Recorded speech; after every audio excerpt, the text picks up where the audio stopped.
Good evening, everybody, and welcome to this evening's meeting of the Corporate Scrutiny Committee. My name is Councillor Paul Heath and I'm the chairman of this committee. Before I begin the meeting, we have a few items of housekeeping. Please can I remind everyone that this meeting is being broadcast to the public via the Council's YouTube channel. Can I also ask that mobile phones be switched to silent? As we move through the meeting, can I also remind everyone present to turn off their microphones when they're finished speaking, including myself? We are not expecting a fire alarm test this evening. In the event that the alarm sounds, it will be real. So can I ask everybody to vacate the chamber via the fire exit to the rear of the chamber and assemble in the car room. Please could I also welcome members of the Cabinet to this meeting and thank them for their attendance. Members of the Cabinet are in attendance in order to present agenda item number 5, which is the scrutiny of the budget options and proposals for 2024/25, and respond to any questions that committee members may have following this. I would also like to thank and invite all members that have joined in the chamber this evening as part of the Council's Member Development Programme. We shall now proceed with the main business of the meeting. Item number 1, apologies for absence, please, Jessica. Chairman, I can confirm that there are no apologies for absence. Thank you. Okay. Item number 2 is declaration of interest.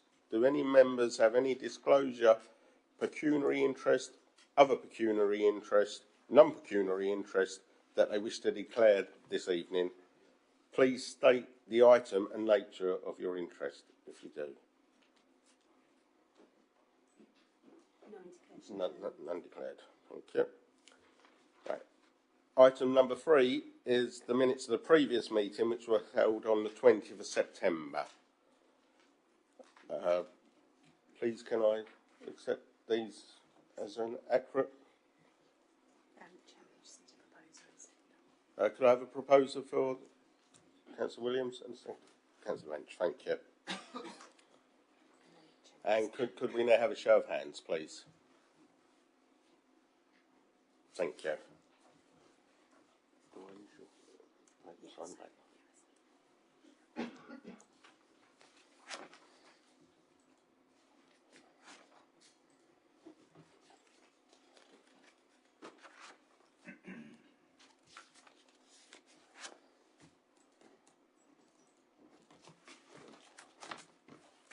Thank you. Right, we now proceed to item number 4, which is public question time. I can confirm that there are no registered speakers for this evening's meeting, so we will now go on to item number 5, which is the scrutiny of the budget options and proposal. Right, item number 5, members. For this item, we are to receive a presentation from members of the Cabinet. The report for this item has been prepared by Phil Myers, Head of Finance, who is also in attendance, together with the Council's Management Board.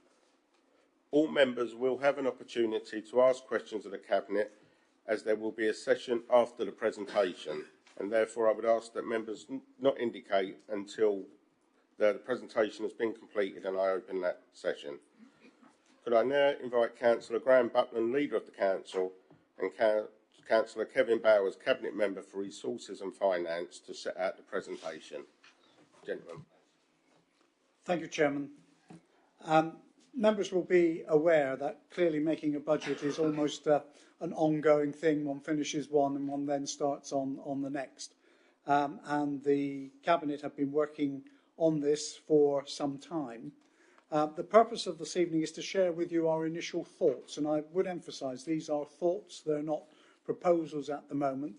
And we have found in previous years that following this meeting, which we've always put in the budget setting agenda, in the agenda for budget setting, an opportunity for members of your committee, Chairman, to feed back either directly tonight or within between now and the actual budget, which will, of course, it's not our budget, it's not your budget, it will be the Council's budget in February. Clearly, there are also some areas which, at the moment, we still don't know answers in terms of government grant and that sort of thing, and that tends to get later each year, but we have been, assured. We are reasonably hopeful that we might get an indication before Christmas, but we will believe it when we see it. So what I'm going to do this evening, with your permission, Chairman, is to ask Councillor Bowers, who's the portfolio holder for Resources and Performance, to make the presentation. As you say, we also have the Head of Finance here, Phil Myers. We'll run through that and then happily attempt to answer any questions that your colleagues may have. Thank you, Chairman. Thank you, Councillor Button. Good evening, Chairman. Good evening, members. So, yeah, let me just run through the slides, and obviously we can take questions and comments at the end. The financial planning context we're in at the moment, obviously the current economic outlook continues to look or create significant financial challenges for us, with persistent inflation and interest rates, continuing cost of living crisis, and a backdrop of great uncertainty over the impact of geopolitical events. In regards the context for the economic side of it, obviously inflation is coming down and it's slowing, but obviously just to make the point that though it's coming down, it's slowing, prices and costs still go up. They're just not rising as fast, and I know we all kind of understand that, but it is a point worth making, and especially the situation with food inflation is an example of that. In regards to the national context, pressures will exist irrespective of who the government is. There is the uncertainty in regards we cannot plan when you've got continued just 1 year settlement. Obviously, there's increased scrutiny now, which we obviously welcome from different parts of the government, and obviously the legislative developments, levelling up bill, and what that will bring to the council. In regards for ourselves, with a corporate strategy review going on, that's the focus for us as a council for the next 4 years. It's more for future budget setting than this round, but we obviously just need to be mindful of that, and obviously we'll be looking at how we best use our resources going forward. But more of that will obviously come in the preceding months, and I know we've already discussed that at members' evening, the initial sort of stages of that. In regards to the budget strategy, when we look at our budget strategy, it impacts resources. Being a low council tax authority does impact resources. You cannot have both, be a low tax authority and do everything you may want to do. But we're also mindful we do need to keep our financial resilience and be mindful of when we use reserves. Reserves can only be used once, as it were. And the key thing, whatever we do in a budget, is minimising the impact on residents and service delivery, and I think that's something that we will all concur with. Now, moving on to the slide in regards to the changes to the MTFS since February 2023. In February, the MTFS identified an ongoing budget gap across the 4-year period totalling over £2 million, profiled as 1.477 million in 24-25, 0.406 in 25-26, and 0.151 in 26-27, as it's illustrated. The assumptions and estimates underpinning the MTFS have been reviewed considering the latest information available and by applying best estimates to this. Services also reviewed their budgets, identifying where there are cost pressures, area of proposed budget growth, and opportunities for savings and additional income. Changes to the position since February 23 are obviously summarised in the table that's in the report and obviously on the screen, and obviously the remaining period of the MTFS. This table shows that the projected MTFS structural gap has increased since last February,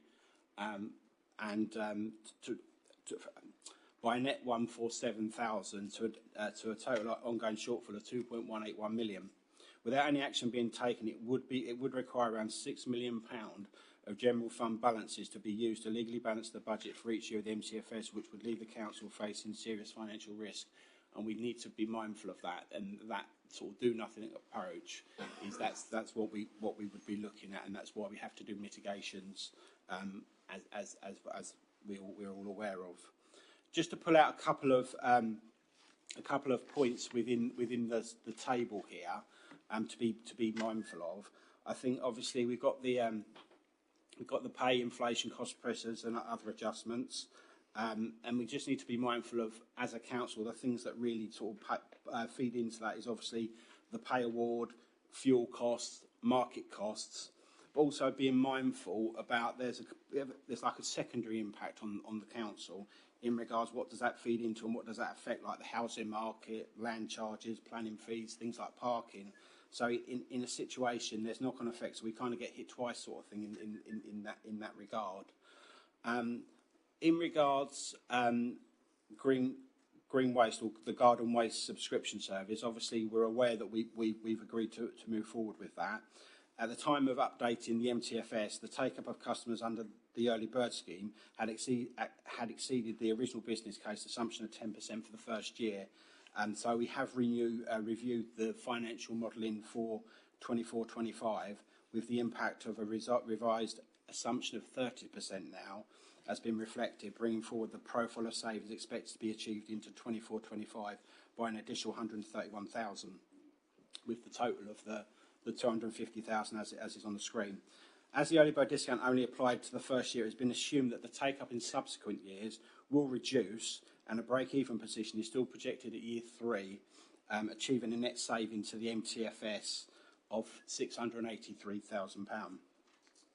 It's also just worth pulling out of this slide the reliance that we do have on business rate and business rate growth and the uplift, because you can see the sort of larger number there, and then future decisions on that or resets of schemes and that kind of thing could have a major impact on us. So it's just to be mindful of that.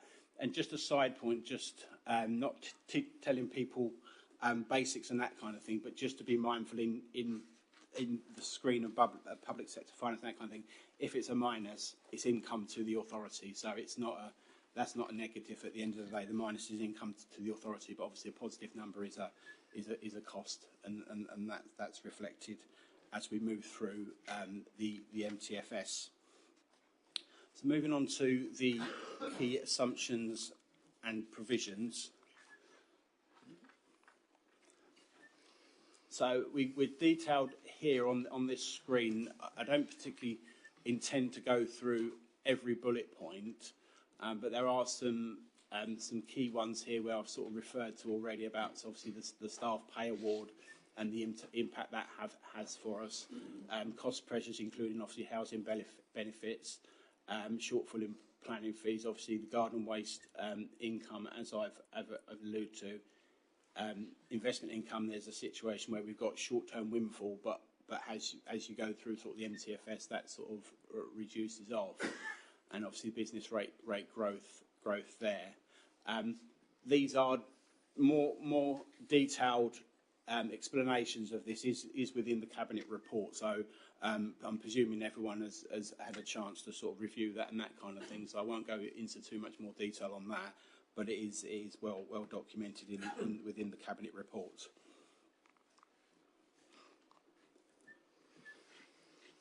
Now, the government finance settlement, as is explained on the screen, just going through the different bullet points, this is obviously key to everything we do and feeds into the decision making. And as Councillor Butland referred to earlier, these are just initial thoughts.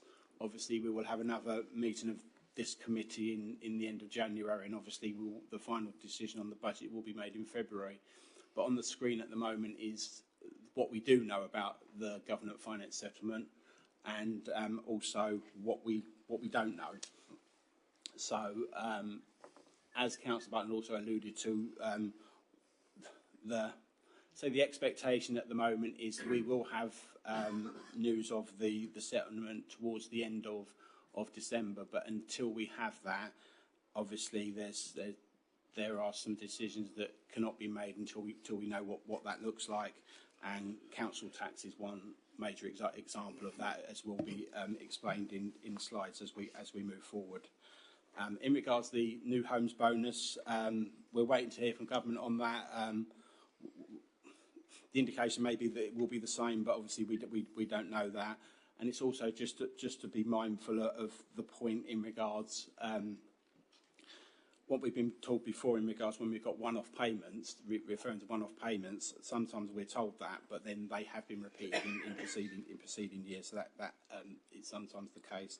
There are some sort of challenges on that screen in regards homelessness prevention grant award, because we have part used that in base budget here at the council. So there would be challenges if that did change. Now, looking at some of the growth bids within the budget as we move forward, or the proposed budget as we move forward, as the structural gap set out in the MTFS means it is essential that growth is added to the budget in line with the council's priorities or business needs in ensuring an effective running organisation. So growth bids totaling 359,000 for 24-25, and they are detailed in the report. Several new staffing posts are being proposed to address corporate and service requirements, including to support improvements in organisational performance management, to meet new best value guidance, to engage expert resource and in-source the management of a growing property plan maintenance programme, which will also give extra capacity to support the wider asset management team and function. A new post is required to manage the Great Notley artificial grass pitch and multi-use games area following withdrawal by Essex County Council from undertaking this role. The council already benefits from the income generated from the site, though ECC had managed the facility. Options continue to be explored with other partners over potential alternative management arrangements. Bids are proposed to fund extra staffing capacity required in other services, e.g. the Customer Service Centre, initially proposed for 2 years subject to further review, and also funding for an increase in staffing resource to develop the council's corporate HR system, which will contribute towards collaborative work with other local authorities in creating a shared human resource information system. A growth bid is included following the agreement in principle by the Cabinet on the 25th of September this year for a contribution of £20,000 towards the cost of a team to support the developing North Essex Council's agenda, and £20,000 for continuation of funding towards the North Essex Economic Board. Now, there is a one-off item, investment item from general fund balances, as shown there, in regards to the asset management strategy. A revised asset management strategy is required to help inform the council of its future management of its property portfolio, and so a one-off funding requirement of £20,000 is proposed to be met from general balances to fund this piece of work. Now, this is connected to, we have commissioned and carried out an asset management strategy, an asset management review, and then the recommendations within that will feed into what the asset management plan or strategy does look like going forward. But then that will also take into consideration the thoughts in regards maybe like a disposal strategy and that kind of thing. So I know we sort of mentioned these bits. I think we mentioned even at the risk management evening when we look at our assets about what the sort of net value is of an asset, because it might be giving us sort of good income, but then what is it costing us with the lifetime of our assets and that kind of thing. So all those sort of thoughts and that will feed into the asset management strategy. Now we've got climate change investment. So with the climate change investment, it is proposed to allocate £200,000 from general balances to the Climate Change Reserve to provide extra funding to deliver against the Climate Change Action Plan. Details of the spend and commitments to date from funds previously allocated are set out in a separate climate change update report, which is included in the upcoming Cabinet agenda. This shows that of the 624,000 of funds previously made available, 151,000 has been spent, and 423 committed or allocated to specific actions, leaving a balance of £50,000 to continue to deliver against the action plan. With the addition, this would give 250,000 to be applied. Now, moving on to MTFS future growth provisions. Now, this is not for this budget round, but this is more of a signposting for members for years going forward. Future provisional growth bids have been included in the MTFS for financial planning purposes, recognising that existing funding for the economic development and strategic investment teams is currently through a mixture of base budget reserves and allocated new homes bonus, which is not sustainable over the long term. Furthermore, landscape services is an area that has experienced staffing changes and recruitment issues, which management are currently working to address. However, a requirement for extra resource has also been provisionally identified to manage an increasing workload and support a proactive approach to risk management of the Council's tree stock. For all these provisional growth items, financial decisions will be taken as part of the future budget process for the relevant financial year. Moving on to management savings or income, these are just for noting, and obviously these are good news stories because these are income for the authority, commercial property rent reviews that we are undertaking obviously as part of the asset management work, planning performance agreements, bulk and clinical waste, our council tax sharing agreement, and income from solar panels. And then savings without impact on customer or service at multifunction printer devices, environment services, saving on a part-time role, ICT supplies and maintenance, and withdraw underutilised vending machines in Causeway House.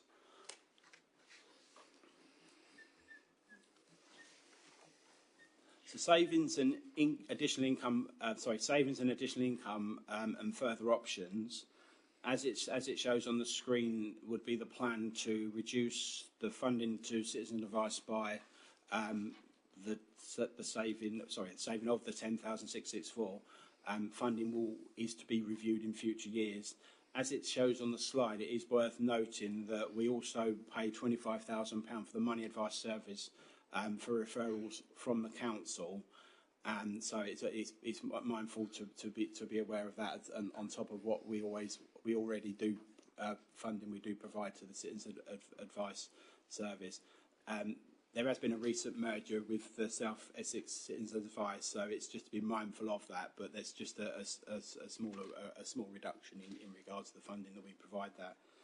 We're looking at introducing administration charge of 3% on levies collected for the business improvement district schemes. Just to be mindful that this would be any new bids, not any bids that are continuing or in place at the moment, such as for Whittam. It would just be any new ones that would come on stream. And then a new charge to self-build and customer build register, which what we're looking at we would consider as a moderate charge for that service. Now moving on to community initiative schemes, and these are, as we're saying, these are proposals. These are just suggestions at this stage, but it's just to be just to clarify that we're looking at the deferred saving of the £29,000 that was in part of the money payable to parish councils. We're now looking to cancel that decision. We was very mindful that we brought this at this stage, so that will help parish councils in regards when they're doing their own budget setting. So we brought that our thoughts and proposal to this evening. The council community grants. Though the council community grants, we brought this in regards with an annual review, and the current allowance is the £1,250 per council, which is funded through the collection fund at the moment. We are continuing this for 24-25, or that is the suggestion. However, we do plan on, with the recognition of the significant financial challenges facing the council over the lifetime of the MTFS, reviewing our community-based spend, and to undertake that following this year's budget to make sure that we've got something that is to the best benefit to our communities, but also while taking consideration to the financial challenges that we currently face. Moving on to council tax discretionary policies.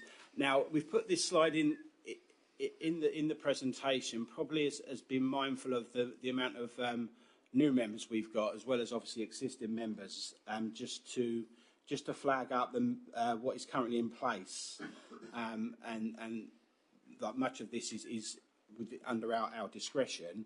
but it's just to be mindful that about the premiums that we charge if homes are empty over 2 years, and they are the levels that the charges that we do apply.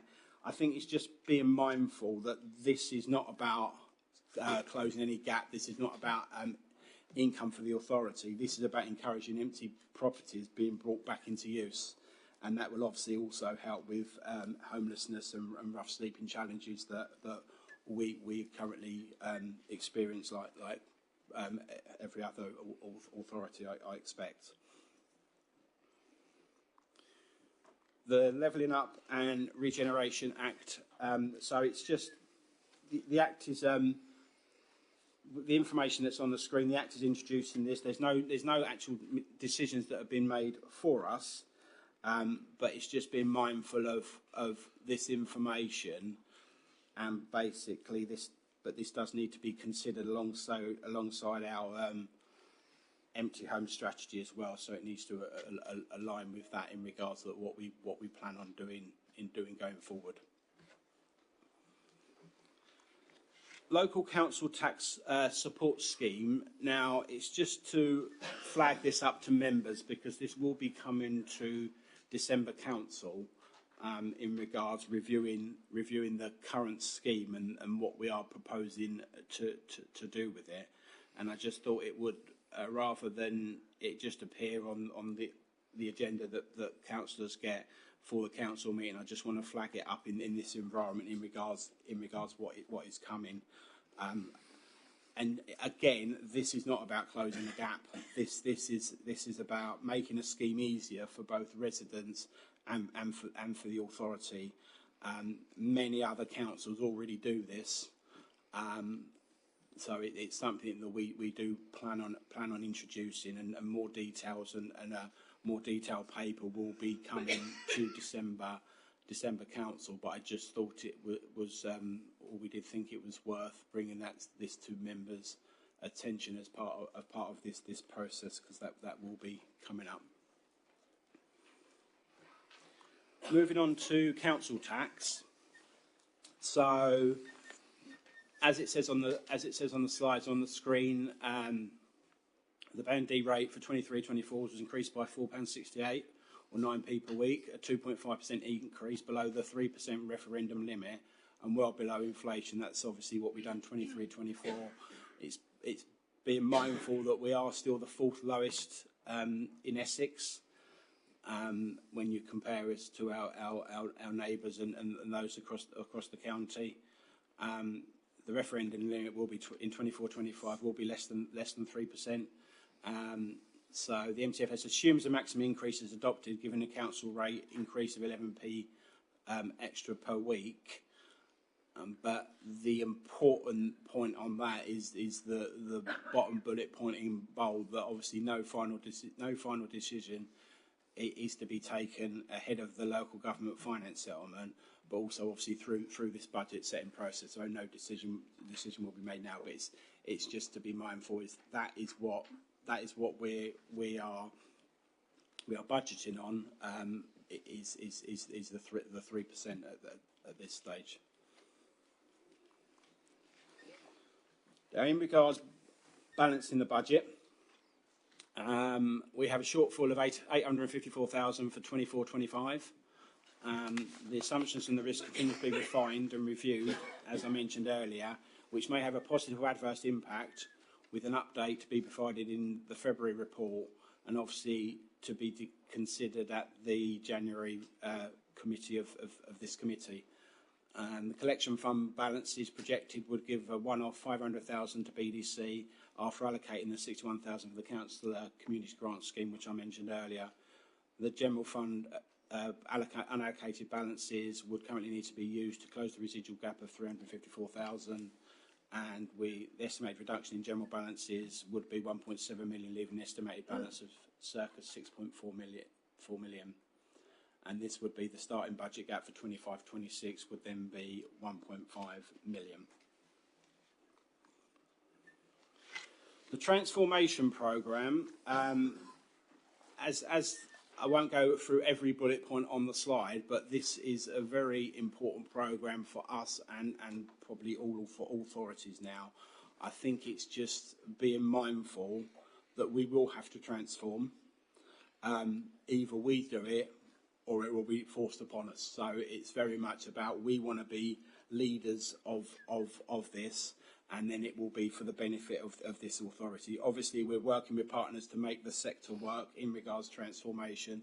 There's a lot of work already going on behind the scenes, and there's all work that we've done previously in regard shared services with other authorities, and we're just looking at that at the moment about how best we can use that for the benefit of this authority, while taking into obviously account service delivery and any impacts on residents and minimising that.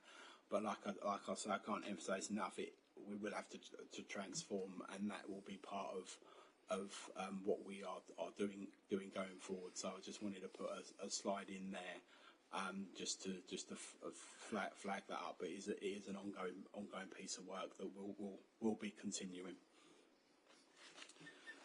So moving on to capital. So context for the capital programme. Points worth taking into consideration about is the affordability of capital investment. We recognise that timing has been very good for us with market forces in regards to the stages of our capital programme. So at the end of the day, we haven't had to course correct or take course correcting measures or backtrack on any key projects or taking things out of our capital programme. This is always being kept monitored through, we have a capital programme board now, as well as the investment and development programme that we've talked about previously. These pieces of work are ongoing. There's checks and balances in regards our capital programme. There is obviously always some risk with any project. It's about minimising that and managing that, but we're very mindful of that. Resources are managed at a high level and how we look to deploy that. But like I say, through things like the Capital Programme Board and introduction of Project Management Office and things like this, making sure we're keeping on top of this from an investment point of view. There's the table in regards to capital bids and provision items. So I'm not going to sort of go line for line through that. Obviously, there are some I say the main big item is obviously the property plan maintenance, which we have to do with our property portfolio. Obviously, that becomes a big sort of cost in future years going on to the council. The other point just to flag up on that table is regards the councillor capital bids. We received one councillor capital bids in relation to the Silver and Bowls Club off-road parking, and as it is referenced on the bottom of the slide, it's just subject to further clarification on the business case. At this point, we are in communication with Silver and Bowls Club just to get as much information as possible. So we're not recommending any sort of decision on that at this stage, but that communication is ongoing.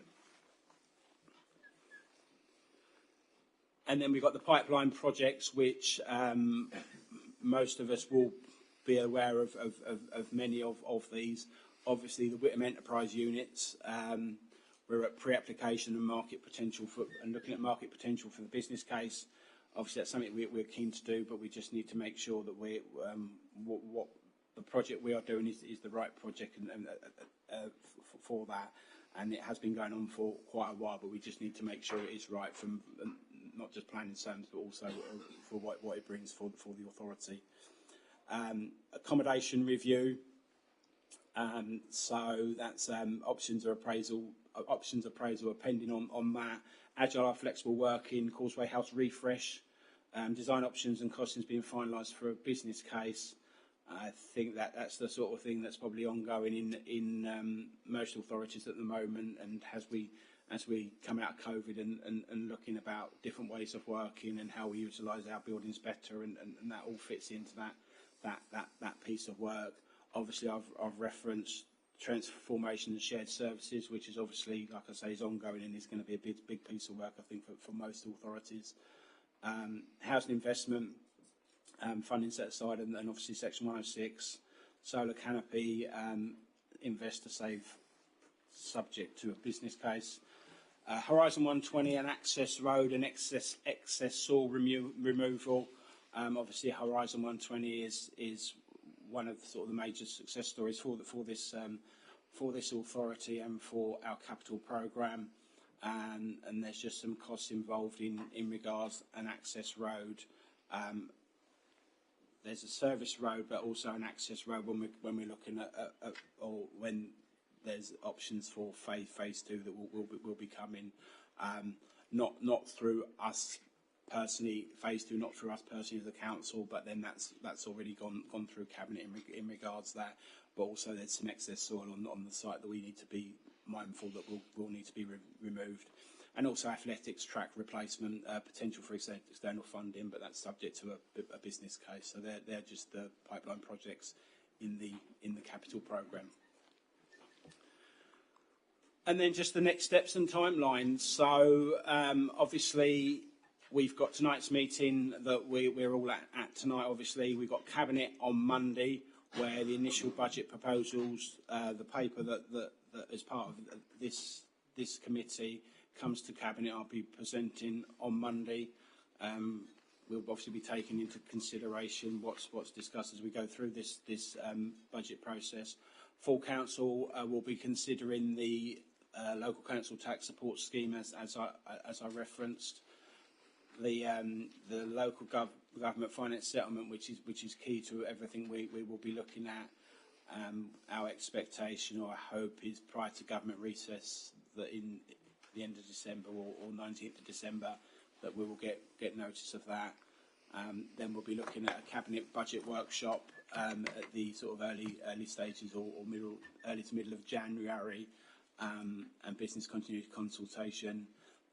And then we've got the Government Audits Committee with the Treasury Management Report, then culminates in the Corporate Scrutiny, the second Corporate Scrutiny Committee, where we will be considering budget proposals, and then we will be bringing further budget proposals, taking into consideration what's discussed now, what's discussed at Cabinet, what's discussed tonight, and as we move through this process, then we get the final local government finance settlement in early Feb, and then the Cabinet in regards final budget proposals on the 5th of Feb, and Council agree budget and council tax on the 19th of Feb, which is for obviously all members to vote on the final budget for this authority. So I think that's where I will leave it, Chairman. I've sort of whittled through it, but I think it's just more important to give members an opportunity to ask questions and give comment. But hopefully that gives a little bit of context around where we are at the moment with our suggestions and initial proposals. Thank you. Thank you. Right, we'll now open up the meeting to the committee members first. Please, Councillor Abbott. Thank you, Mr. Chairman. Yeah, a couple of comments and a few questions, please. First of all, very pleased to see the investment in climate change measures. Also very pleased to see the retention of the parish street cleaning grant and the council community grants. The former is something our group has been pressing for. But first question, there's going to be a review of those two sort of lumped together ahead of the next budget, 25-26. Could the Cabinet member explain what the logic is? Because to my way of thinking, the parish support grant for street cleaning is very specific. I believe it brings great value to the council. I mean, certainly in the area I represent, in Rivenhall, the amount of work done by the parish council, of which I'm a member, declaring interest, and volunteers, I would imagine saves BDC quite a lot of money. So that's my first question. Why lump those two in together? Second question is, do we have a projection of the total cost of the Wethersfield legal costs? I believe that's on our agenda twice tonight. And then moving on to the main thing I wanted to ask about, which is the green bins. So I appreciate the budget is a process which is sort of cold light of day. It's a hard-nosed thing. But the reality is, if I've got the numbers right, over half of the district's residents will stop using green bins as of this coming week and will not be using them again. That's a major dramatic impact on our recycling rates and on our climate change and recycling ambitions. Has any further thought been given to my suggestion that at least the residents with assisted collections could go onto the system, which I think 2,500, I think back of the envelope calculation would be about £25,000. I'm not saying, I appreciate this as a process whereby you're looking at it over several months. If it became possible from now, and I appreciate there's a gap still to close, but if it became possible, is that something that could be looked at? And finally, on the green bins, originally the trajectory was that the amount, the percentage of residents using the subscription scheme would go up each year. And now you're saying at paragraph 4.16.2 it's going to go down because of the early bird system. Do you have a new percentage for the break-even compared to the original modelled percentage break-even? Thank you. Thank you, Chairman. I'll take each of those questions, hopefully in the right order. Regarding the parish council 29,000 and the 61,000 for member councillor grants, I think we just want to look at it to see whether that is the best way of getting money into local communities for the biggest return. And it may be that it is something that should go on, but the fact that we do something, we shouldn't just continue to do it without reviewing whether it's appropriate or not. So that's what we're saying, and we think that we need to give a little bit of time to that rather than try and do something in a rush for this year's budget. And we know, and I accept that there was criticism last year from some parish councils about the timing of the announcement when they were doing their budget. So we wanted to get that out of the way this year. They know that that money will be safe for this year. We will make sure that review of how we best use the community money, which is either directly from the council or through individual councillors at the moment, can produce the best return, because times are going to get harder and we need to make sure that every pound works as hard as it possibly can. On the issue of Wethersfield, we know that the cost of the legal things for what, excluding the judicial review, is around about 172,000 at the current stage. Okay, the judicial review, clearly, until we get a result of that judicial review, we don't know quite what the split of any charges might be between ourselves and the Home Office, and that will obviously be very dependent upon what the outcome is from the judge.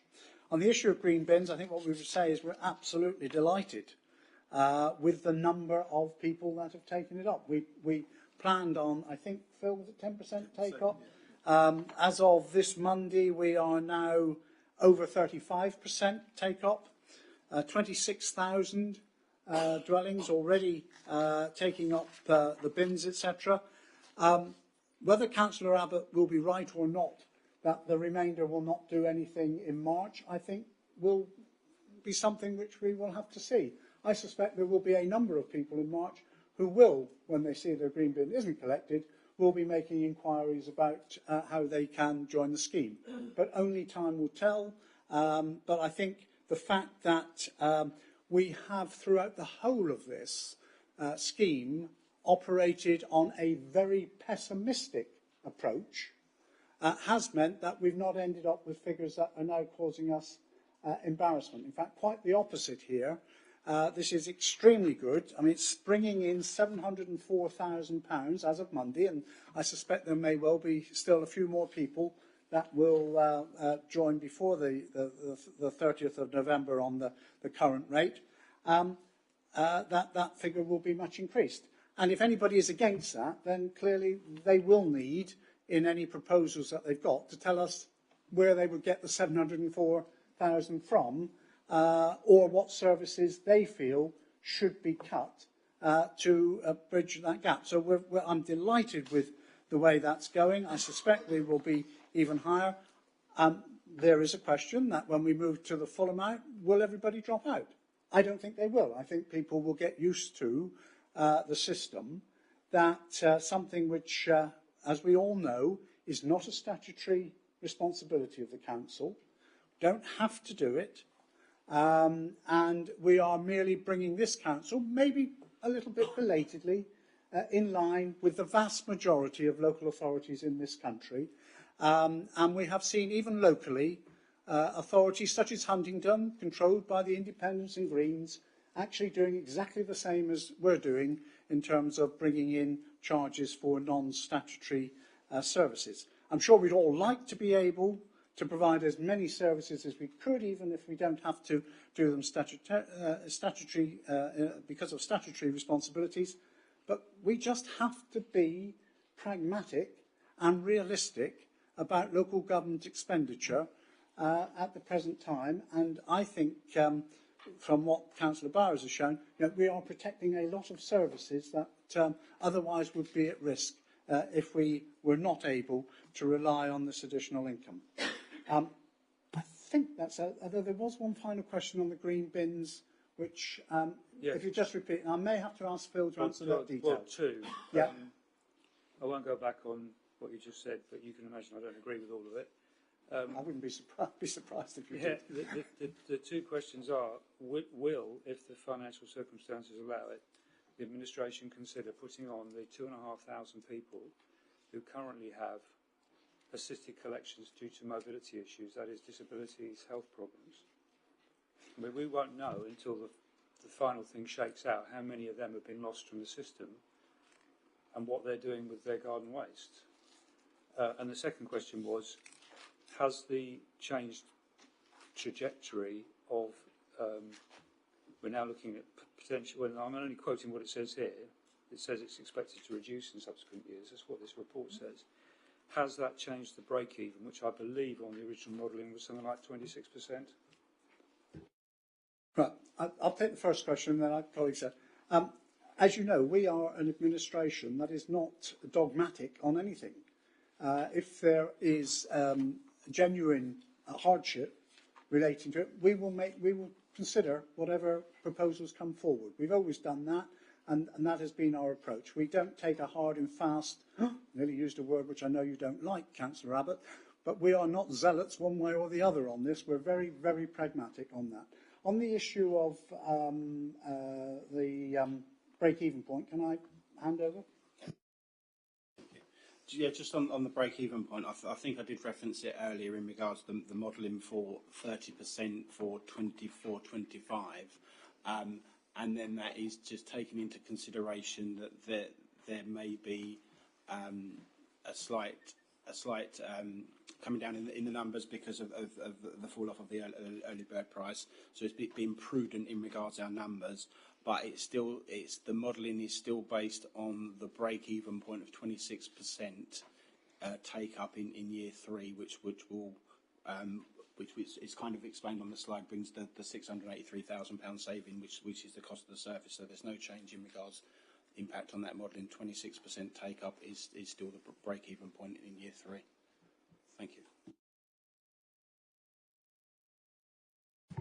Thank you, Chairman.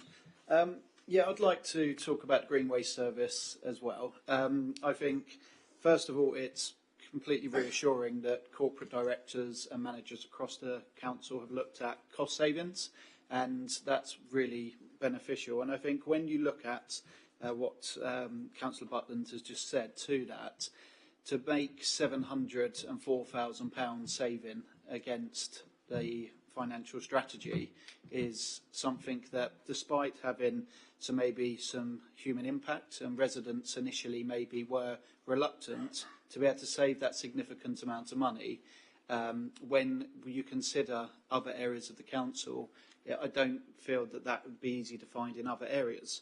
I would like to ask a question regarding the, I think the table we saw earlier on in Councillor Bowers' report, that in the first year, 24 to 25, there's an income of 250,000.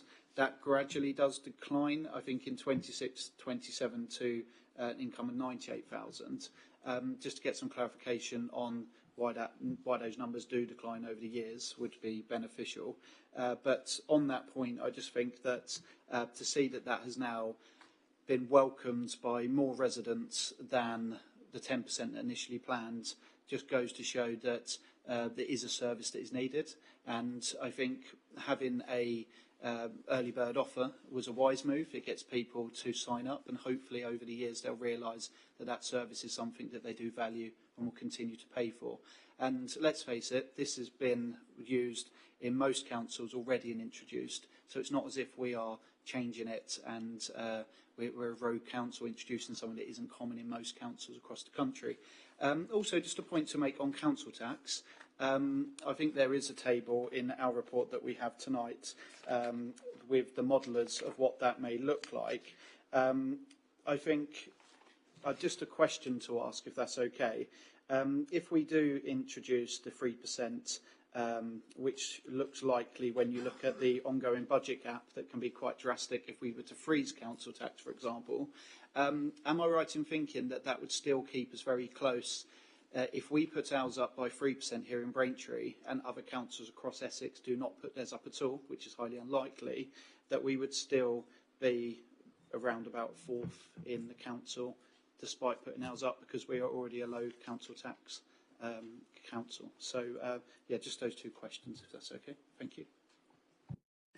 Yeah, thank you, Councillor. Thank you, Chairman. I will defer to Phil to explain the point around the 98,000 in regards to the table, how that works out for the modelling, and then I'll pick up the point afterwards about council tax. So, Phil, if you don't mind. Thank you. Yeah, so just to be clear, so the table I think you're referred to, just I suppose that's showing the incremental change each year. So in respect to the green waste, it's showing that in 24-25 we're expecting a net saving of £250,000.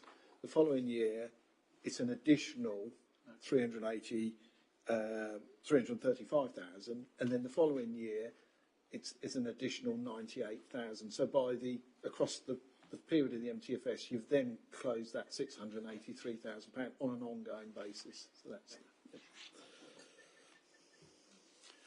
and just to pick up on the point on the council tax, obviously at this stage we don't know what neighbouring authorities and other authorities are going to be doing themselves.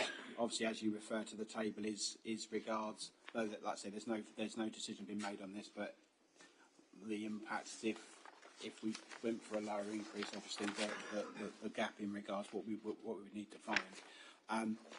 Though we don't know what other authorities doing, I know a lot of them last year went higher than us. When we went the 2.5%, there was a considerable number that went 2.99% off the 3%. Obviously, if everyone went the 3%, and we did end up going 3%, obviously we would still be fourth as it were. But it's also being mindful, as it said on the slide earlier, that the average in Essex is for Band D is just over £223. We're at £194. There are some authorities that are £287.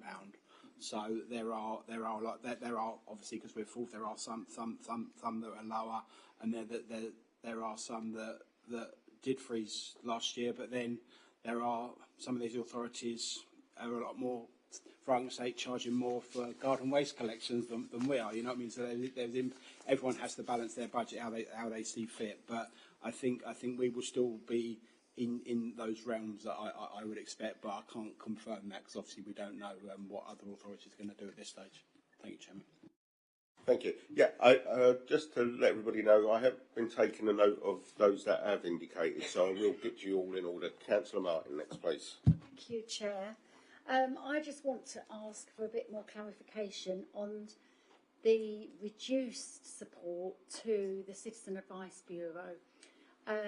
You refer to something we already know on the Town Council, and that is that they're merging with South Essex, so they're going to become a broader organisation. But we've got to be clear on the Town Council that our grant to them is actually used to support the people in Witham. So I just want you to confirm, what you mean by reducing funding in a little bit more detail about that.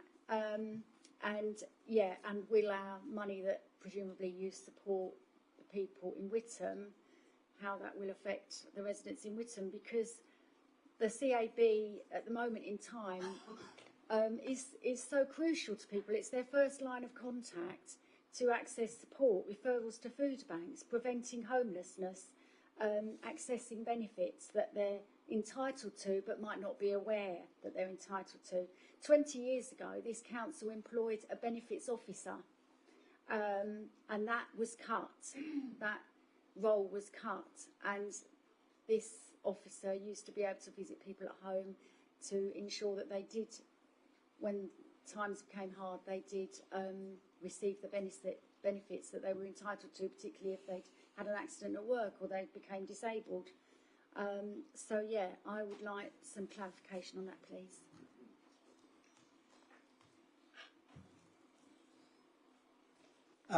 Thank you for that, Councillor Martin. The Citizens Advice Bureau has had a checkered past fairly recently in terms of the quality of the service that's been given, and I think that's one of the reasons why linking with South Essex has come about. Clearly, in terms of the work, they do play a valuable part, but for example, you mentioned helping members of the public to food banks. I would say we've given 100,000 direct to the food banks. So some of it has gone direct, and don't forget that we did put £500,000 aside in each of this year and next year for direct support for the voluntary sector to help them help residents in terms of cost of living issues, etc. So we're giving a lot there. It's a question of what is the best way of doing that. Clearly, there are discussions that will be going on with the Citizens Advice Bureau, and we will continue to make some. We did give a notification to the Citizens Advice Bureau, and I appreciate, Councillor Martin, this would have been before you came back onto the council, that we would be reducing our support for them because we wanted to give some direct to other agencies as well, and I think we've shown that that is the case. So I'm very happy that I'm sure the portfolio holder with direct responsibility has heard that, and I would ask that she also has a word with you direct offline on that issue, if that's okay. Just one last comment on Councillor Butler's response. Checkered past, I'll just challenge you on that one, because my own... Councillor Martin, sorry, we're here to scrutinise the budget this evening. Councillor Butler's made an offer to talk offline on that, so that'll be the best forum to deal with that. Yeah. Thank you. Thank you. Thank you, Mr. Chairman, and in no particular order, actually, just a quick sort of gallop through some of the comments picked up this evening and a couple of questions. So, yeah, I mean, I completely concur with the points made by Councillor Abbott around the green bins, and I'm still just, you know, as a councillor and as a resident, and probably as a bit of an environmentalist myself, actually, it's sort of at home, I still struggle a bit with what we're doing here, and the fact that we've got all of these redundant green bins around our district, empty, sitting there, and, you know, maybe waiting one day for people to start the service again, and it just to me still doesn't sit right that this has to be the service we look at to try and find these savings. So, and I would agree also with the assisted bin collection as well. I'm a little bit confused at the moment. Councillor Butler mentioned earlier on about Huntington. I need to declare an interest. I've spent some time in Huntington of late, but you know that their approach really is around more of a community-led and community-engaged budget process and the way they deliver their priorities. So perhaps their approach has landed a bit better with their residents. I don't know, but the reason I wanted to make that point is because we're going through the process of the corporate strategy and also things like the Live Well strategy, and I'm just not convinced at the moment that this current budget is picking up some of those areas, and it's just... we as a group, you know, need to go back and do a bit more work. And as we say tonight, isn't all. It's just some of the ideas coming forward, and we're going to be able to go back and take a deeper dive. One of the things I will say is we were invited, thank you very much, to a meeting of the Cabinet, informal Cabinet, not so long ago. We met Arlington Close, the Council's Treasury Management team. And one of the questions I brought up at that meeting was about our huge asset base. You know, we have a huge asset base in this council, and I know we're going through the process of the asset strategy, but how much is all of that costing us? Because even in these papers this evening, it's not really clear, because we're not at the moment getting the full picture. We're getting parts and aspects of the budget. So I just wanted to leave that there. I would also just make the observation that I still feel that, you know, we're a very planning-driven authority, and I get a bit niggled at times that, you know, we seem to do so much for our developers, and, you know, when you think we've lost our 5-year housing supply, if we're looking at making a charge, why aren't we charging developers for the houses they haven't actually built out? If I was looking for a charge, there is a charge. You know, we've lost our 5-year housing supply because we can't get houses built out. Well, maybe if we put a charge on all these houses, we might get ourselves back into shape on 5 years. It's just a comment. And then just very quickly going through the pages, I think it would have been quite helpful on the MTFS profile had we put in 23-24 to do some compare and contrast. I think it would have been quite helpful to have that starting point just when one's looking at figures, and also to actually put in the actual when we look at the green bin waste subscription and the profiling figure. You know, we're going to come to next meeting and the figures. I would have liked to see something in black and white this evening that said, this is what we're profiling. I think we had something in an email earlier on in the week. And just quickly galloping through another couple of pages. On the proposed growth base 24-25 corporate performance coordinator, 50k, I would imagine that's extra capacity into the authority to deliver on our corporate projects. I don't need all this answered this evening. I would imagine we're taking notes, but I would be interested in what that is. I'd also like to understand a bit more. I knew it was 40k, but we've split it now to 20k and 20k, North Essex Council, so the NEC, and then the board. What are we actually getting for that £20,000? I think that would be quite helpful to understand. And finally, thank you, Chair. There was just one other point I wanted to bring up. Yeah, on the actual the asset-based page, the pages aren't numbered, so I apologise. I'm trying to find that page, but yeah, I can come back to that in another point. I was going to say I wanted to be able to give the table the opportunity to be able to answer without forgetting where you had started, to be honest. So thank you, Councillor Beavis. Okay, Chairman, I'll take some of those, and Councillor Bowers will pick up on a couple of others. Just on the issue of green bins, I appreciate that Councillor Beavis, together with Councillor Taylor, gave notice that they would be asking how the green waste service could be effectively produced, and I quote their words, with such a low subscription take-up. Well, I think I've already dealt with that. We think this is a very, very good start on that. And I do appreciate that Councillor Beavis, in her role as an LGA peer for the independent group, has been involved in hunting, and also, I believe, in Council Point, another independent controlled council that charges for green bins.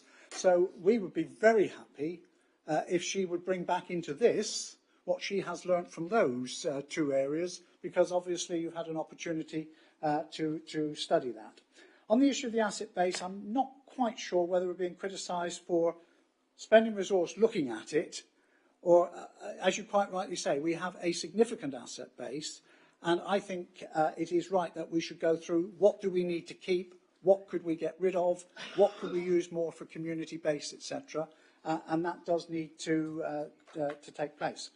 You talked about planning driven and charging developers who basically, haven't developed. Couldn't agree more, but you will appreciate that that is not an issue that we can deal with as local government, that is a national government, although I do very much welcome the government's announcement today that we will be able, as an authority, to charge proper prices for planning for major developments, subject to us delivering on time. And I don't think that that is wrong, and I very much support the Chancellor's thing, just as one would do in the private sector. You charge the fee and you deliver on time, and that will be a challenge for us. But I think that shows that there is a recognition that actually, to do a good job, there is a cost locally on the planning.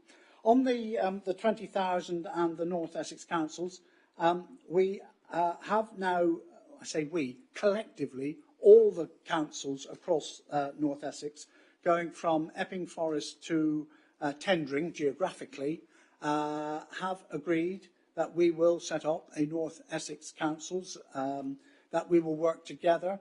The 20,000 there is in terms of is getting someone to lead on that, because the leaders were quite adamant, and I think quite right, that we just didn't want to be a talking shop. We want what are we going to try and achieve from coming together.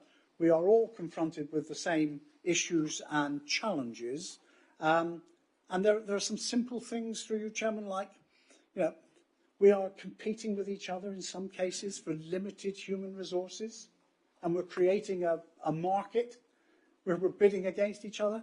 Wouldn't it be better if we actually worked together and took more of a control as an employer? Those are the sorts of things that we're working on, but we do need someone to bring, whether that will be a new person or someone who's co-opted, will be a matter for the leaders of the 8 authorities involved to take place. I think the one on corporate performance, I'll pass to Councillor Bowers to answer that one. Yeah, thank you, Councillor Butland. Yeah, performance management does also come under my portfolio. So I think, as I mentioned earlier, the investment in the new coordinator is basically to look at performance management to meet new best value guidance. But also, I'm very keen of performance management across the authority in regards where we can make departments. When I say better, that I don't mean they're bad or anything like that, but it's how we can improve how we are doing things. I know Tracy Hedford, who heads up performance management, is very, very keen for us to develop our performance management and what we're doing. We are very, as the report that comes and comes before your committee tonight, in regards, we have a good performance as an authority, but we just need a little bit of extra resource to look at things like best value guidance and how we can get the best out of our authority. In regards, just to add to Councillor Button's point, being the cabinet member responsible for assets as well, just to be mindful in regards, we need to be careful. If we are saying, oh, we shouldn't be spending money to look at functions like asset management. I'm not saying you're saying that, but if we were having them thoughts, because of the sizable income that brings the authority, we do need to be careful when we're looking at the potential of, say, asset disposal. We need to be taking everything into consideration, because obviously the asset management function through rent and the like brings in a lot of revenue for this authority.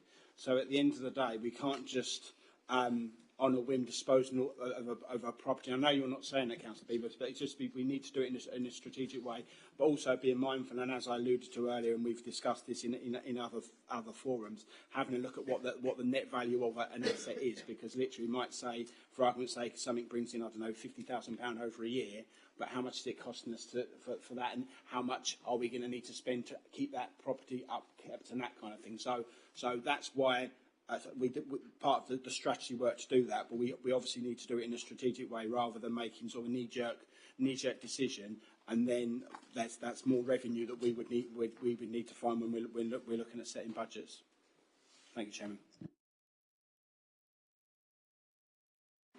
Thank you, Chairman. I think the thing that strikes me looking through these initial budget proposals, despite the measures that have been taken over the last year, there's still just such a, we're facing such a huge budget gap still.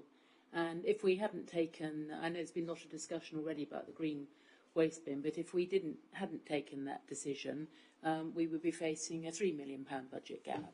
So I think we all, as a council, do need to be realistic about what the landscape, the new financial landscape that we find ourselves in.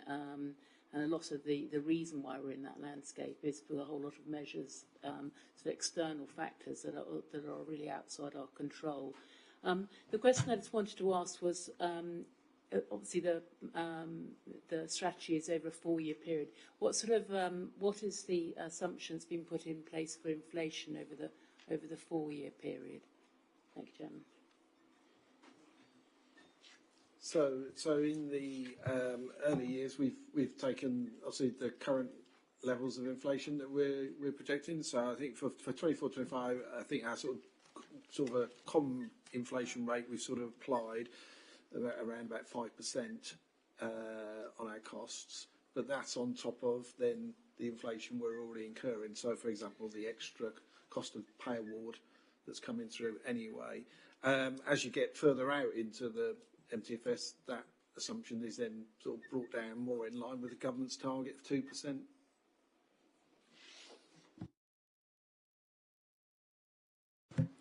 Thank you very much, Mr. Chairman, and thank you for this evening's presentation. Very, very useful indeed. I've got 3 questions. First of all, about community funding directly from BDC itself, rather than from individual councillors. Councillor Butland, you rightly said that we need to make sure that we spend every penny wisely. How do we do so when it comes to that particular pot of money? What is the process? How do we decide where money goes and where it doesn't? Because when I was visiting the Whittam Hub in my ward the other day, I was surprised to learn that they don't receive anything from BDC in terms of grants. So how do we ensure that that money is being spent on organisations that are even more worthy than the Whittam Hub, which I think is virtually impossible? My second question is just around the point about agile and flexible working and the Causeway House review. Is it possible to put a bit of a timescale on that? Because in my mind, and this might just be me being very, very naive, but that's the low-hanging fruit, because now we're post-pandemic, we understand what working patterns look like, and I don't know for certain, but if this place is like any other workplace, or most workplaces in the country, there are far fewer people here now working each day than there were in 2019. And thirdly, just a point about the capital programme and the projects included there. Am I right in thinking and understanding from the slide that despite inflation, all of those projects are still set to go ahead and are ring-fenced, and there is no concern about the future of those particular projects? Thank you. Thank you very much. I'll take the first point, and then the other 2 points Councillor Bowers will take. On the community funding from BDC, how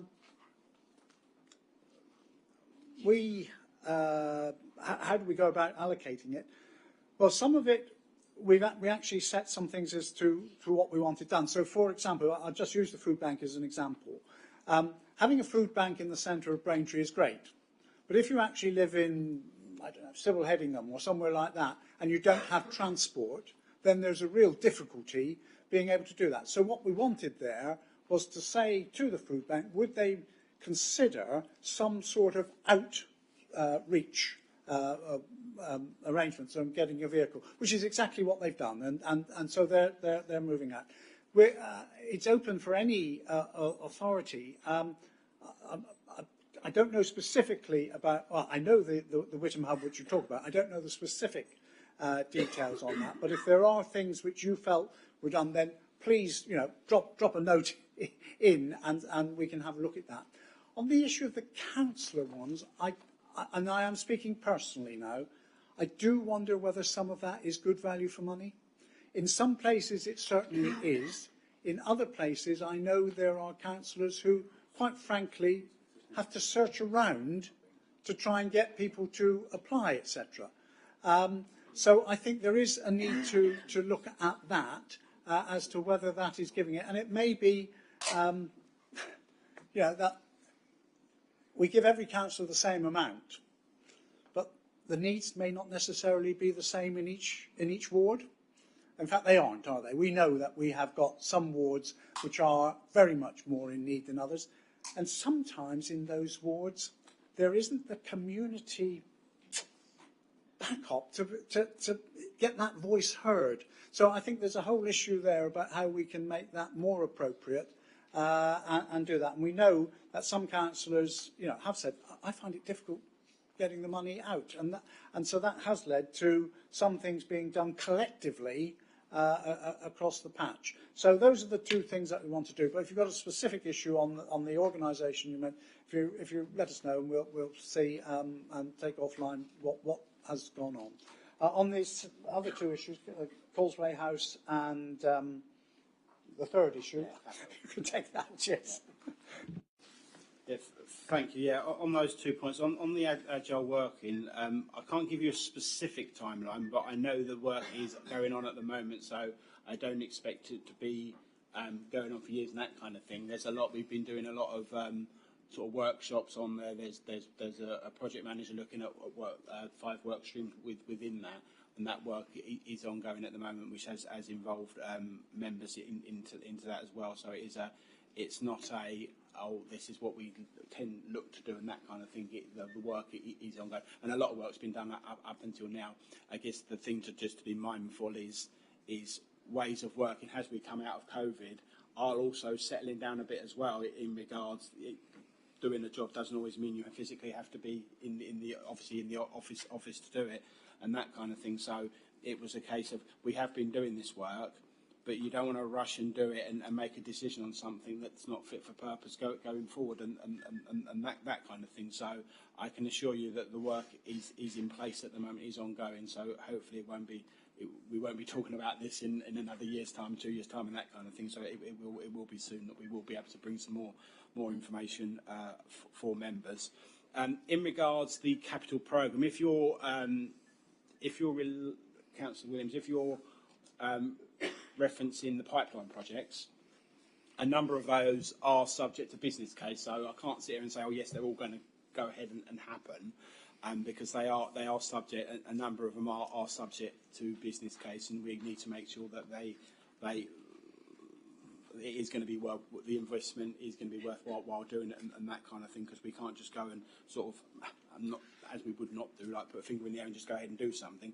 We do have robust things in place in how we do it, and quite often on that, when we look at new projects now, though, like I said earlier, we've got things like the Capital Programme Board, but over time we have developed our own sort of project management sort of office, or we're developing that, but our strategy in regards project management, and we tend to sort of take a lead from the governance recommended framework of the Green Book business case sort of ideas in regards the 5 cases of like strategic, social, economic, commercial, financial and management. So the way we do a lot of our major project business cases, it's a very, very robust process, but obviously it's very important, because we wouldn't want to go ahead with a project without that. It's just also to be mindful in another point in regards to here and now also, is we do have contingency built into the budget for inflation or potential inflation on current projects. So we do have some contingency built into the budget. So in the aim that we don't, I guess what I referenced earlier, where we don't need to maybe course correct. We have been helped, I think, with timing as well. With a lot of our projects, our capital programme's gone, but there is contingency in the budget for future inflation. Thank you, Chairman. Thank you. Councillor Ramage, please.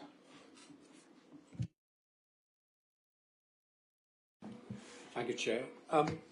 Yeah, just a couple of observations and some questions.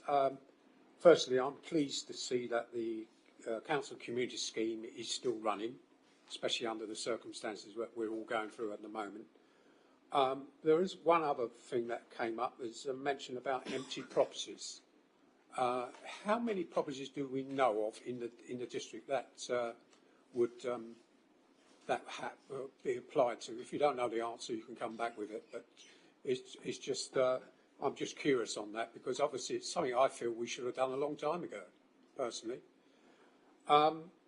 Third point, as far as green waste is concerned, one thing that hasn't been mentioned is what is it the cost to the council to run it? Do we have a figure on that, or is it something that you're going to be projecting? Third point is under capital. You mentioned that your borrowing has gone up, and what is that increase that we've incurred, and also what is the limit against that particular thing? And lastly, on the MTFS investment income, I'm just slightly not quite on 24-25. We say minus 840, then we go on the following year 580, then 90. It looks like it's going down rather than up, if you get my meaning. Could you give me more clarification on that one? Thank you very much. Phil will take the give the points on regards to empty homes and that last point about the financials, and I'll take the point about the garden waste service. Yes, so in terms of the empty homes, so we've got around about 1,600 on the sort of tax-based records that are empty, of which just nearly 1,400 of those just don't get a discount, so they're charged full. But then with the levies, where they've been empty for longer than 2 years, we've got 133 that have a 100% levy. We've got 43 that have a 200% levy, and we've got 62 who are actually paying a 300% levy. Right. In terms of the borrowing, Instead of red. Can I just say, we have been charging for it. It's not a new thing. It's there for It's been ongoing for quite a while. For reference. Yeah. in terms of the borrowing, so our borrowing rose during the sort of investment we made through the strategic investment programmes. So we increased around £25 million of a borrowing requirement. Our authorised limit, which is the limit that sort of council set as part of the budget, is 50 million. But in order to get if we want to go from 25 to 50 million, we still need to be able to afford that. Hence why, if we were to increase that borrowing, that would be part of those business cases in reference to those pipeline projects. If it required prudential borrowing, could those projects afford that extra borrowing? And I think the other question I'll just pick up was about the investment income. So again, what we're showing on the table is the incremental change. I think it was alluded to. We're receiving a windfall at the moment in terms of our investment income, because we know that interest rates have risen very sharply over the last 12 months or so. So that's driven an increase in our investment income. We've also got a level of balances and reserves that we got a trajectory of those that they will reduce over the period of the MTFS. So we know interest rates now, with inflation moderating, the likelihood is that interest rates will at some point start to come down. So that will reduce the investment income, and the trajectory of our reserves and balances will also reduce that. So we'll get some windfall gain early in the MTFS, and the negative figure is effectively unwinding some of that gain that we've got in 24-25. So we end up with, we've still got a little extra gain in 25-26, but that gain is reducing across the life of the MTFS. Okay. Thanks. And in regards to the cost of providing the garden waste service, I think we've been quite clear on this, but I appreciate this been going on, and we've had a sort of new council has come on board. That's partly where I'm coming from. No, I appreciate that, Ron. So basically, that is that figure of the net operating cost is the 683,000. So that's the figure we're referring to by year 3, with a 26% uptake in the service would basically break even on that 683,000 point, mainly made up of operatives and vehicles, but is the 683,000 is the net operating cost of the service. Okay. Thank you. Thank you, gentlemen. Right, thank you. That's all the members of the committee that have been... Oh, no, Councillor Holland. Thank you, Chairman. I've had the dubious pleasure of sitting on another district council in the past, and I'd like to congratulate this council on the openness and the scrutiny that the budget fixing process goes through, because I have not experienced this level of detail being presented to us. all the opportunities that are afforded us here. So thank you for that. A trivial point linked to that, this report that we have before us that goes to Cabinet next week is a public document, and I'm very keen that public documents are highly readable, and I'd like to suggest that we scan through them so that we check for readability in plain English, and I'd like to suggest by way of illustrations people might like to look at 9.8 and also words which I've never heard before, such as 12.6. Environment. I presume it's nothing to do with maritime things, and so it's not a French word, so, but I've struggled to find out what exactly it means. More importantly, I have a couple of questions. The first one around 4.6.7 to do with pensions and the size of the reserve for one-off deficit payments. I know that there is risk around this and that sometimes this one-off payment can be very large. So could I ask, firstly, what the size of the reserve is, and secondly, what the risk is perceived to be around whether that reserve will, by the date that we might have to pay something, cover that debt. So that's the first one. The second issue is, for me, I'm clearly, because I'm on the planning committee, very interested in planning issues, and for me, 4.12.8, I wondered whether you could tell me whether the new biodiversity policies, which have cost implications for developers, but also for this council in administering them and potentially enforcing them, have those new policies been costed into the budget, please? The last thing I'd like to ask is around IT, because I noticed there was 40k per year allocated to dealing with maintenance of the current systems, but I felt that across the entire document, I may well have made a grotesque mistake, but it looks like we're thinking of investing way over £500,000 in IT within the medium-term period. And have I got that right, or have I misunderstood? Thank you. I'll take the easy one. I'll read the rest. I take the point about trying to make reports readable. Unfortunately, that sometimes is quite difficult when one is doing financial ones. The only advice I would give Councillor Holland through the chair is Google is great. So if you want to know what environment is, which I've just this moment, whilst you were talking, environment is a process of moving money from one financial account or part of a budget to a different one. For example, within the government, where one department underspends and another department needs more funding, and we could deal with that within our own departments here, the funds can be procured through environment. So never underestimate the ability of Google to help us. It can be a pain on many occasions, Chairman, but it can also help us. I'll leave the rest of the more difficult questions to colleagues. I'll defer to Phil to take the pension point. Phil? Yeah, so the pension, so in terms of pension, every 3 years the pension fund is reviewed for us, and that then sets the contribution rate, and it sets two rates, essentially an ongoing rate, and then it'll assess whether there's any shortfall that needs to be made good. So if there is any shortfall at that point, we've then been given previously the option of making a lump sum payment or spreading that payment over the 3 years. And what we've typically done for the last two occasions when we've had that position, we've paid a lump sum and then reduced the sort of cost for the 3 years. So what we're currently doing is we are sort of maintaining that reserve so that when the next triennial review is done, and that will be for the pension costs from April 26. If there's a lump sum, we'll have sufficient. We'll have some money there. Whether it'll be sufficient or not, we won't know.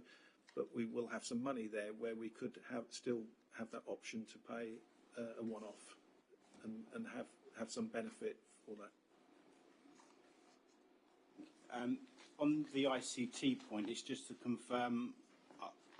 can't see where you're seeing the 500,000, but it basically, just to confirm, 40,000 is the annual cost for replacing hardware for the authority. So hopefully that will put your mind at rest on that point.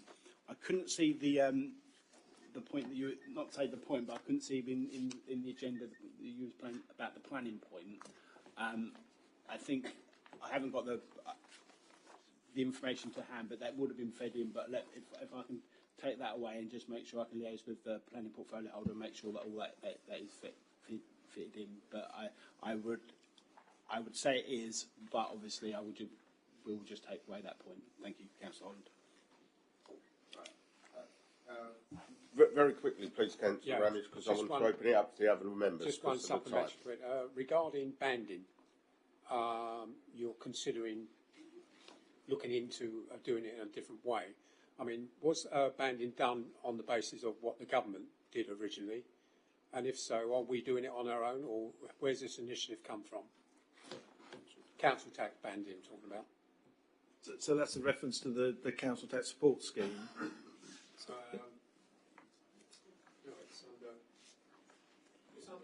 Councillor Ramage, can you use your microphone, please? It's a local council tax support scheme, it says here, and it makes reference to simplifying the banding scheme. So yes, so that's the paper that Councillor Bowes referred will come to full council in December. So this is where we've got the local council tax support scheme, which provides discounts to working age claimants. At the moment, that's administered on a means-tested scheme, very much how it was done previously under the government prescribed scheme when it was called council tax benefit. What we're looking to do, and we're not unique in this, many authorities are moving down this road, is to introduce a banding scheme which will look at people's household income and household composition, and depending on that, it will give them a level of support against their council tax. And the primary reason for this is that what we're finding is, with universal credit, a lot of people have very small changes to their benefit entitlement that then results in us having to reassess their council tax support scheme. It might make not much difference at all, but then we'll have to rebuild them. Their instalment plans are then having to be reset, and it's causing collection difficulties.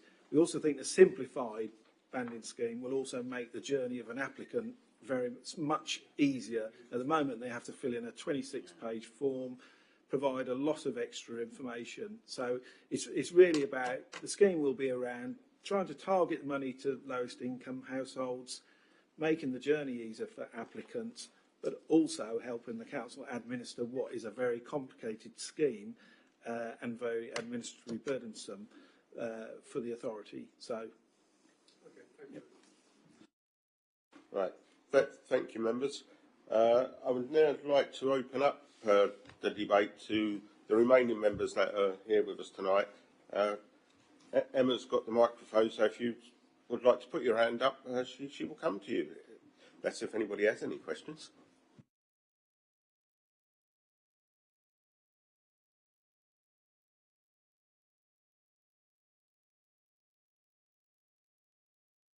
No, that's fine. I can understand because we've had the best part of 2 hours now already, so it has been covered. And of course, we get a second bite of the cherry, and everybody gets to fine tune their questions and answers. So, before I do close the debate, has anybody got any final questions they would like to ask before we close? Councillor Beaver. Thank you, Chairman, for your indulgence. And it was just the one question I was looking for earlier on and couldn't find. And it was to do with the peer challenge. And I just wondered when we're going to get the findings of the peer challenge and when that's going to be published. I think it goes publicly as well, but I just wanted some clarity on the date. Thank you, Chairman. Yes, we've had the draft from the team. Comments have gone back. We're just waiting for it. So it should be. I'm going to look at, with your permission, Chairman, to the Chief Exec. I think wherever he is. Nice to know he's so close. Sometime in the next... be coming to December Cabinet, so that'll be in the next week or so we'll be getting that. Yeah. Sorry, Chairman, to turn my back on you. Right, thank you, members, and everybody else. If there are no further questions, I would ask the committee to note the report. Could I have a proposer, please? Thank you. And a seconder? Many. All those in favour? Thank you. The report is therefore noted. Right. Before I proceed with the next agenda item, I would like to thank the members of the Cabinet and Phil Myers for being here tonight, and all the other management board that are hiding in the corner for their attendance this evening. You are all welcome to stay, but you are free to leave as well if you do so wish. Thank you.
Would you like to proceed to the next item of business, please? Right. Thank you. Right. Thank you, everybody.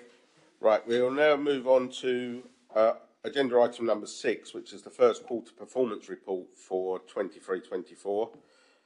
Members, the report for this item is set out on pages 6 to 34 of the agenda and will be presented by Tracy Hedford, People and Performance Manager. Tracy, thank you for your patience, and please can I invite you to present your report. Thank you, Chair. Good evening, members. So the report that you have in front of you today sets out the Council's progress towards our corporate priorities as at the end of the first quarter, so the end of June, and the report was presented to Cabinet on the 25th of September. As at the end of June, we had one project that was complete, 52 were on track and progressing well, and we had 3 projects that had an amber status. The 3 projects are in relation to the refurbishment of the wet and dry changing facilities at Housestead Leisure Centre. That project is amber due to the initial designs and costings coming in over budget. So the works required are now being reconsidered in line with the revised budget that we have of 55,000, and that is going to be a 50-50 split between the council and Fusion, and we're just waiting for Fusion to commit to the match funding. The other amber projects are the community centre in Witham. So following the submission of a planning application, there have been some queries in relation to the transfer of the freehold, which is being looked into. So this may impact on the overall delivery date of the project. Indicative costs have been received and they are in line with our allocated budget. So it's more around sort of the timings of the project, which is the reason that one is amber. And the last one is the Witham Enterprise Units. This project is amber due to further feasibility study being required based on the recommendations from the planning service on the design and build of the units. Moving on to the performance indicators that measure our performance, we have 8 performance indicators that have achieved or exceeded our targets. 2 performance indicators have missed their target by less than 5%. They're in relation of the Stage 1 complaints being responded to within timescale and the collection for business rates. We have 4 performance indicators that missed their target by more than 5%. They are the cumulative number of homes that are being granted planning permission, recycling rates, the percentage of disabled facilities grants dealt with in timescale, and the percentage of inquiries resolved at first point of contact in the customer service centre. Full comments are provided in the performance report with regards to the reasons for not meeting the targets and what action, if any, that we are taking to turn performance around. And there will be monitoring throughout the rest of the financial year around those underperforming performance indicators as well. So I'm just going to add some what our key achievements have been in the first quarter. So this is also what's been sort of like mentioned at Cabinet as well. So we've had the town centre improvement schemes for Househead and Whittam. They've taken a crucial step forwards in appointing a contractor to carry out the works. As part of the Safer Streets programme, we've had the official launch of the Dog Watch scheme. There was over 200 visitors and 65 people signed up to become guardians for their local area. The guardians are basically able to report any criminal damage or ASB whilst they're out on their dog walks. As part of the £1 million investment to our cost of living, the council has provided the Braintree Area Food Bank with just under £99,000 to develop its offer. This includes enabling additional open days for food collection service and recruitment of more staff to deliver the food parcels and also increase deliveries into the rural district.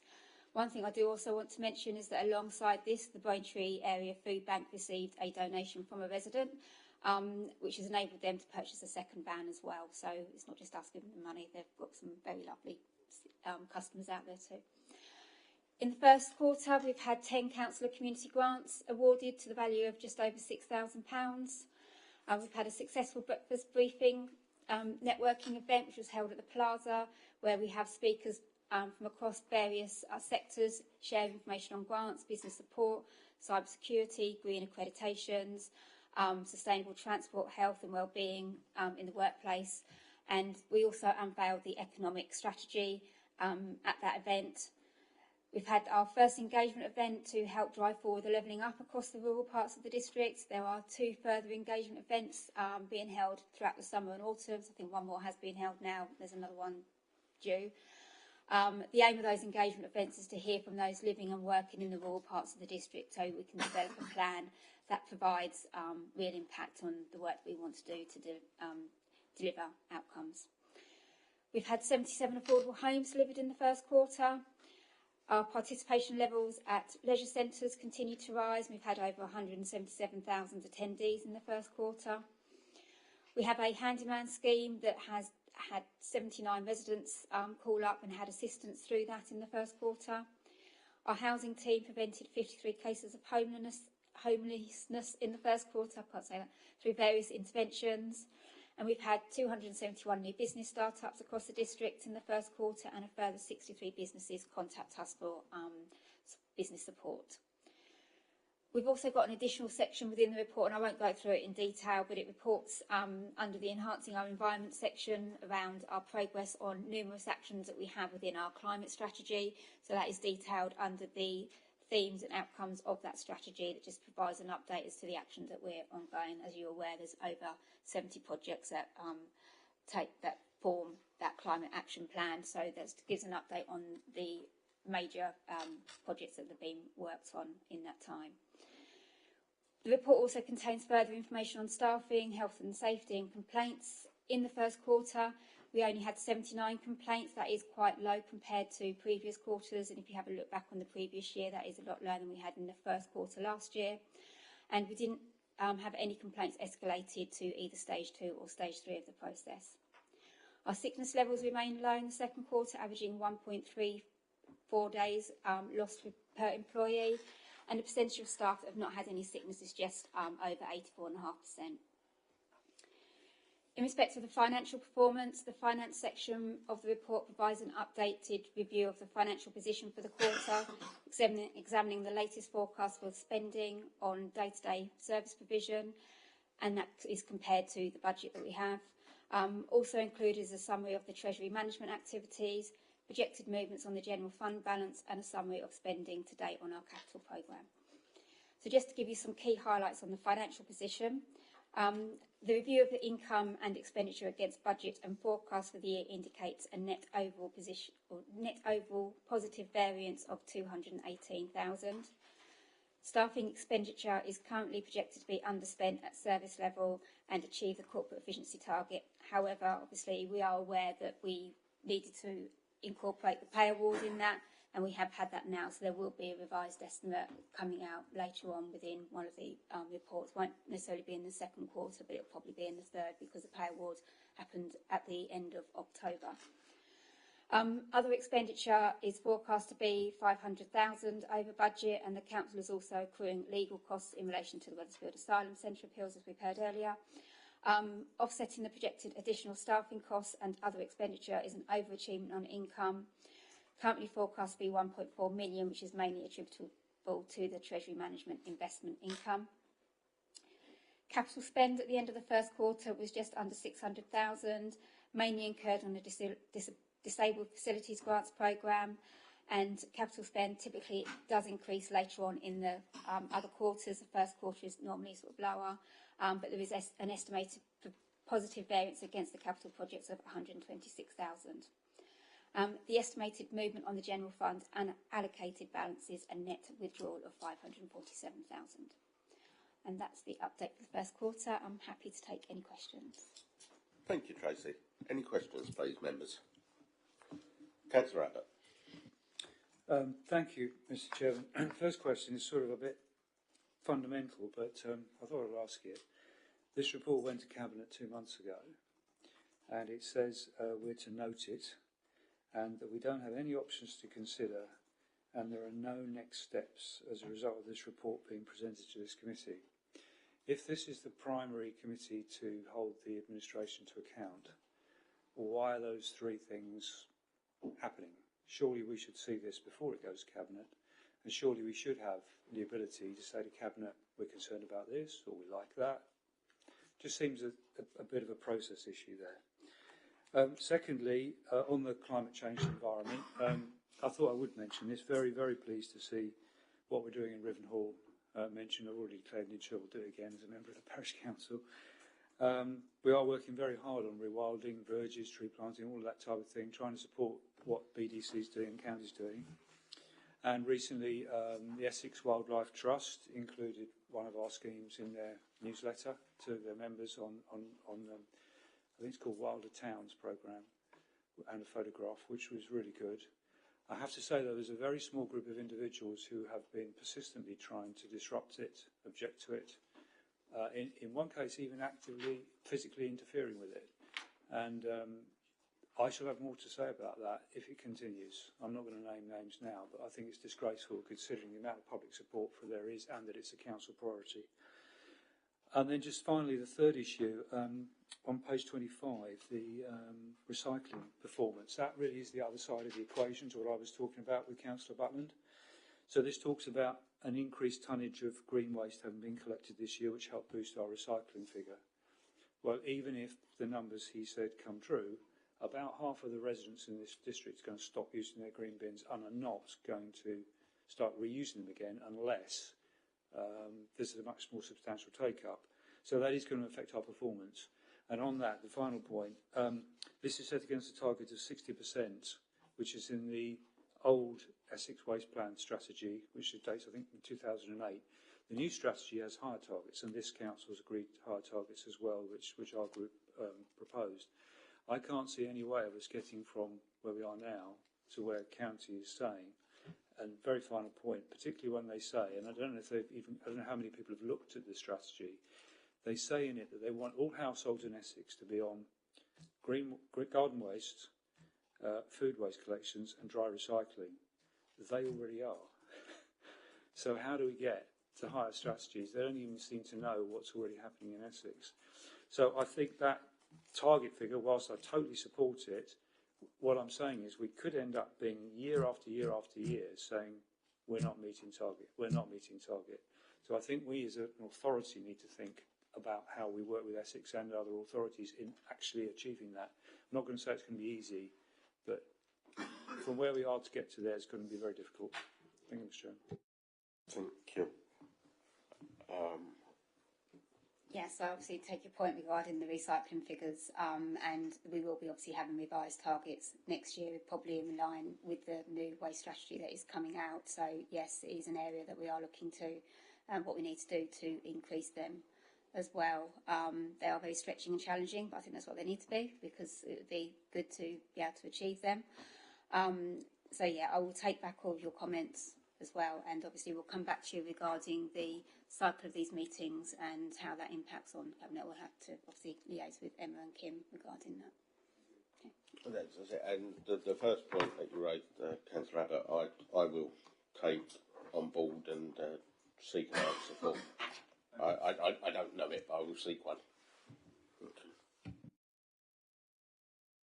Councillor Taylor first, please. Yeah, this is only a very minor, small point, but it is quite close to my heart. When we're going through about projects that are on target, and I know that it is the first quarter, April to June, but if we look, Sybil Headingham, we've got our target date of October 2023 saying it, we know we're on target. Obviously, we've passed that date. I know the contingent might be is that they're saying it's hopefully going to be signed off in the second quarter. However, it would be nice, because I have noticed there's a few of those dates in the report. Just a little caveat to say, explain why it's not hit that target, or perhaps the target date should have been end of December if we're saying it's going to be in the fourth quarter. So this actual report is only reporting up progress as at the end of June. Yes. So if that project is for the end of October, that may still well have been on track as at the end of June. Yes, but all I'm saying, I understand that, and that's why I said I know it is the first quarter, but just for us, perhaps a little caveat, if we know now it's not onto our target, because then how practical does the report become? That's all, just a thought. Thank you. Councillor Williams, please. Thank you very much, Chairman. Thank you for the report. It's great to see so much green and not very much amber and not very much red either. Unfortunately, two of the ambers are next to projects in Whittam. As a Whittam councillor, I'd just like to briefly pick up on them. So, first of all, the community centre, good to see it's in budget. I can see the table at the bottom of the document as well, which shows that. Are you able to set out what the issue is with planning and how long it could push the project back by? And secondly, just on the Whittam enterprise units, could you just tell me a little bit more about that project, and also again just set out what the issues are and whether that particular project's in peril? Appreciate you might not have all the answers tonight, but if I could have some information perhaps after this, that would be really useful. Yes, absolutely. I'd obviously need to take those questions back to that service area, so I will get that information and we'll get that shared across, to the committee. Councillor Ramage, please. Just a short question. You made reference to Whittam Town Centre. Are we actually on schedule as far as the project is concerned? Because, as has been pointed out, this has been going on for a considerable length of time, and it would be nice to know that we're seeing an end game with it. Yes, so you're right, it has been going on quite a considerable time. So as we've said, there is now somebody on board that is moving that project forward. As far as I am aware, as at the end of the first quarter, yes, that is on target to reach its end date. But I haven't got a crystal ball. I can't foresee if there could be unforeseen delays that could impact on that project. So we will obviously provide updates in future reports, but as it stands, that should be completing on time. Just one other question. Are you liaising with the town council as well on this? Chairman, these are questions on the performance board. Tracy cannot give specific answers to certain projects. It may be that some of these conversations need to be taken offline, or that members need to consider whether or not they need to ask a question of the relevant cabinet member, because Tracy can only detail what is in the report. As she's already explained, this is a quarter-one performance report. It is not going to give you the details of what has been moved on. So the members in looking at this performance report have got some specific questions around these projects and things, particularly in the world they're of interest from. This is probably not the best forum to raise it and to consider other methods to do that, maybe talking to the relevant cabinet member if it is a specific project issue that you've got concerns around. Thank you. Councillor Holland, please.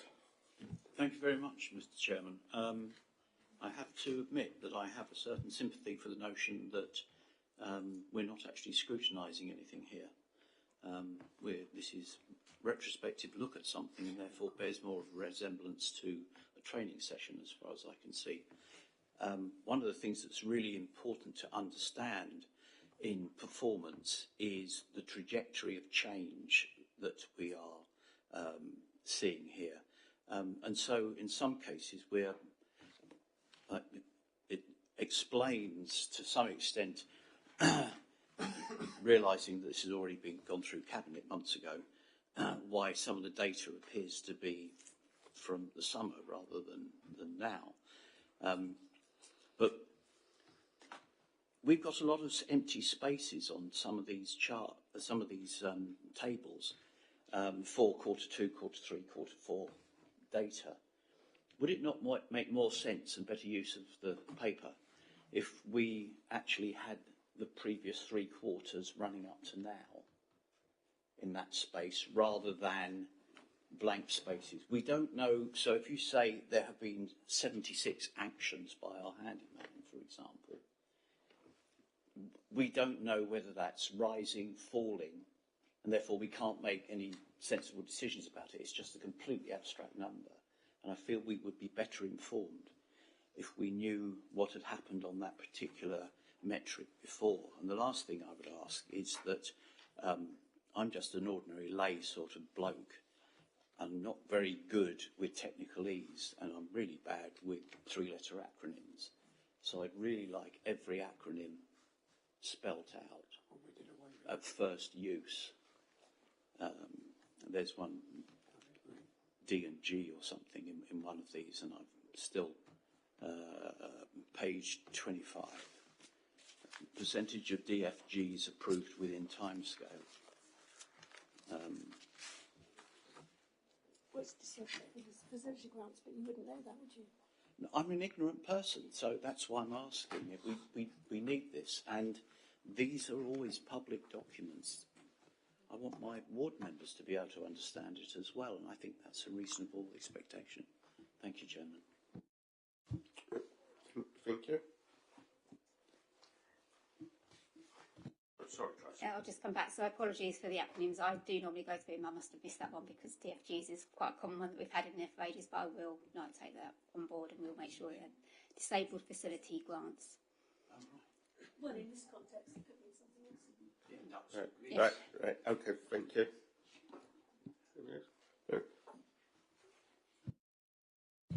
Thank you, Chairman. I am rather sort of going over some previous comments, but actually I think, you know, it's quite pertinent that we do, because we are, after all, the scrutiny panel of the council and have the ability to hold decisions to account. And so the report that we're looking at this evening, I was at Cabinet 2 months ago and had the opportunity to go through it and ask questions. And here I am again, sitting here 2 months later, looking at the same report, thinking, well, actually, I've already done this once. So I think there is a question actually this evening around how do we display this better for all members, and if this isn't the forum to do some deep dives into some of these indicators, then I'm not actually sure I know where is, and I'm quite an experienced, mature council here, so I think it's something that we do need to take back and look at. And as members of the scrutiny, when this goes to Cabinet, then maybe all of the members of the scrutiny committee should actually get that as well, so that they can have that opportunity to look at it, put a question in, come to Cabinet.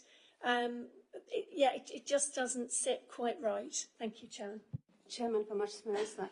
All Cabinet papers are published on the Council's website. We don't send them out to all members, but they are published in accordance with the standard requirements, which is 5 clear working days. They are there for all members to access and to then ask questions to the relevant Cabinet through the channels. I understand what members are saying, that you want to have more details. With respect, when you get your papers 5 days before the meetings, it is incumbent on you to look at those documents and decide whether there's any questions that you want to ask. It is always difficult for officers in these forums to be able to answer your questions because we simply don't have a crystal ball to anticipate what you would like to ask. Therefore, when you get your papers, if you read through and there's any particular projects you've got concerns on or flags you want to raise, it is within your gift to give notice to the officers to say that you've read the report as part of the agenda circulation. You're going to be raising a question on this.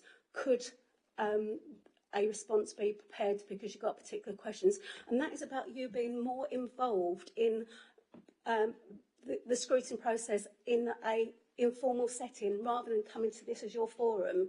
So you get your papers, they're designed to come to you in advance. You do need to read those. It is your opportunity to raise flags because actually some of the questions you may want to ask the detail that you'll go to, the officers will simply not have the time to do that in the frames that they've got to work with. So to give the officers the best ability to be able to respond to you and signpost you and give the information you're looking for in the correct context, if you can read your papers and pose those questions, that will help us out enormously.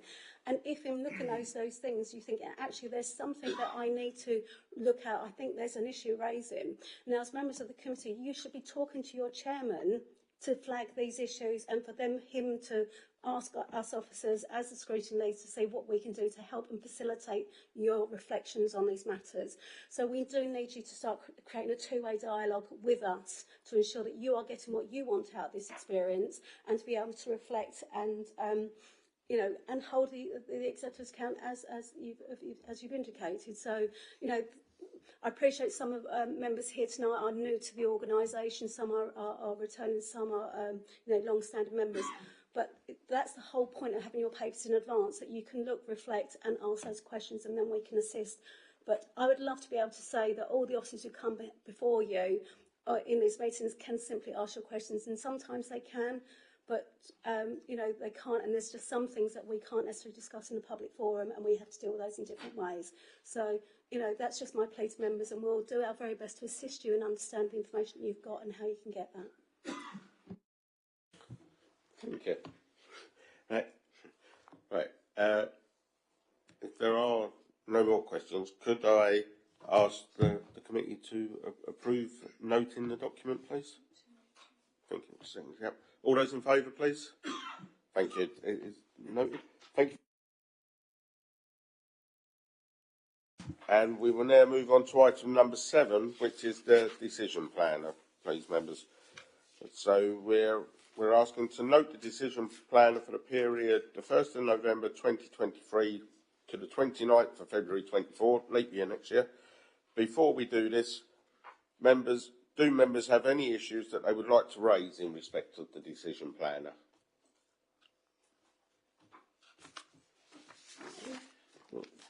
Oh. Chairman, I'm just going to say, more than happy to, to move noting it. But I think, picking up on the point that Emma's just made, it is one of the ones that we get on the regular cycle of emails. So it's really easy for one to pick up. And just on that point that, Emma made, form follows function. But if not everyone understands what the function is, how can they, and I really just go back to the previous point I made that, perhaps there is maybe a different way of getting this attention to members as to what they're supposed to be looking at, because many members just don't understand the structure. They do not understand the structure that we work within here, and I think that's a bit problematic. Thank you, Chairman. Thank you, Councillor. Yeah. We do have a proposal to accept, and the point you made, we have taken on board because it's new to me as well as anybody else. So, yeah, we will endeavour to. Chairman, if it's 6 members, I'm quite happy to give them a quick explanation about the decision planner. Now, I'm just conscious that it's 9:20, and members have got other plans for the evening rather than stay here in the chamber with us, although it's delightful that would be. But the decision planner is a document which the council has to create. It's known within the legislation as the forward plan, but we've named it the decision planner. And it's a requirement of the legislation that surrounds decisions that are made under the cabinet model that we have got here at the District Council. And what our legal obligations are is that we are obliged to publish key decisions that are due to be taken by the cabinet in a 3-month period. That's the legal requirement. We actually amplify the use of the forward plan to call it a decision planner, where we actually incorporate all decisions to be taken by cabinet. Those decisions which we have notice of, which are going to be taken under delegated authority by the cabinet or amended for the appropriate delegations. And also those key decisions. Now, when we say key decisions, we have a definition in law, and then we have the context where people say key meaning important. So, key decision is a decision that's set out in our constitution, and that's basically a decision where there's expenditure or saving in excess of £150,000, or have a significant effect on one or more of our wards. important decisions, like decisions that go to full council, they also appear on the decision planner, and also other key committees like the local plan subcommittee, licensing committee, or possibly the planning committee if they're looking at a particular policy. So we use it as a flexible document, but maintaining what our legal requirements are, and it's circulated to all members, so you can see the decisions which are anticipated, with the date of the meeting it's due to go to, with a quick summary of the background documents and who your key lead officers are and who are the sponsor members. So that could be the cabinet member, or it could be the chairman of a particular committee, or a member that has got a delegated function to them. So it's to just give you an indication of the size of business that's going to those committees. Now, we will never put a huge amount of details in the decision planner regarding decisions, because the notice period and things do change. It's also our location where we give notice, where we're having to hold meetings in confidence, in private session, due to one of the exemptions available to the authority under the local government legislation. So it is actually a very informative document. But it's a snapshot of what Cabinet is looking to do. It's a snapshot of what Council is going to do and where the business flows. So sometimes you'll see items appear on the decision planner and they may drop off, and that's because they're not going to be taken in that period. And they will sit in an informal document that we manage in governance, which we call our anticipated items list. Items on the decision panel get put forward by the lead officers for the services who are undertaking those pieces of work. So it's a communication tool between officers and the decision makers as well. So that's it in a very quick snapshot. It's circulated to all members once a month. We have to publish it given at least 28 days notice of the meeting of Cabinet. And it is a fairly flexible document, because sometimes we have to republish because an urgent decision's come up and we can give the 28 days notice. And it's also our forum for giving notice where urgent decisions have to be taken. And then we have a follow-up decision notice that appears on the decision planner page of the Council's website. So I appreciate that's a lot of information just given you in a very quick snapshot. There's further information in the Constitution, which is obviously one of your Bibles and working documents, as it is ours as officers. But if you've got any questions about the decision of planner once we publish it, please give me a call, and I'm quite happy to talk you through that and to give you some further guidance around how we work with the decision planner as an organisation. So help it, members. Thank you. Right, thank you. Okay. Right, we have a proposal to note the report. Can I have a seconder, please? Thank you. All those in favour? Thank you. So the decision plan has been noted. Right, members, there is no urgent business this evening, so this item concludes the public session of the meeting. The next meeting of this committee will take place on the 31st of January 2024 and will include the next stage of the budget scrutiny process. I will therefore close this meeting of the Corporate Scrutiny Committee at 9:23. Thank you all for your attendance this evening, and to those watching the broadcast via the Council's YouTube channel, have a good evening, Merry Christmas, and that's it. Thank you very much, members.